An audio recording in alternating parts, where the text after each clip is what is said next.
on va pouvoir suivre son sujet plus facilement. Ce qui n'est pas évident parce qu'on a dans le domaine sportif, il y a des moments où on perd le sujet forcément. Donc, puisqu'il se déplace énormément, moi je suis dans le tennis, donc voilà, on a des grands déplacements latéraux en profondeur, etc. Pour un autofocus, c'est pas mission impossible, mais c'est forcément très difficile. Avec ce nouvel autofocus, dont je ne connais pas tous les paramètres, parce que c'est un peu complexe, déjà on note une meilleure réactivité. Et donc on s'aperçoit qu'on va garder sa mise au point beaucoup plus facilement dans les déplacements avec des pertes beaucoup moins fréquentes. Parce qu'on va avoir du mal parfois avec du 4 tiers, on va avoir un autofocus qui va pouvoir ramer un peu plus. Là, on est plus rapidement dans le focus et on peut quand même jouer sur la profondeur de champ pour peu qu'on y mette les conditions, qu'on zoome un peu, qu'on ouvre le diaphragme et voilà, là on arrive à faire quelque chose de sympa. C'est possible.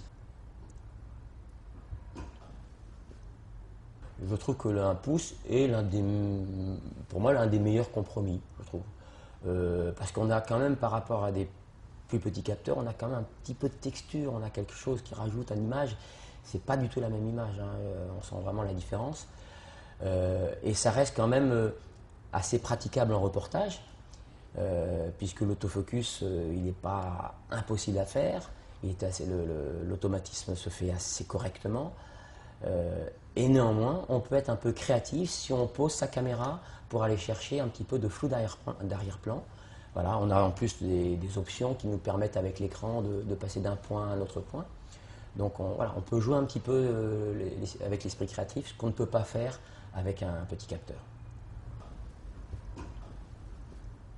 Ce qui est vraiment nouveau sur notre caméra par rapport à la X70, c'est l'apport du S-Log et du HLG 1, 2 et 3.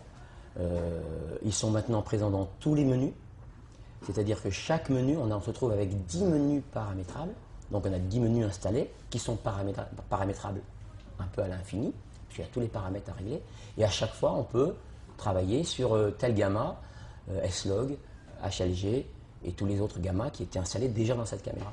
Donc on va avoir une caméra qui va te permettre une post-prod un peu plus importante. On va essayer peut-être d'exploiter encore plus les limites du capteur. Voilà.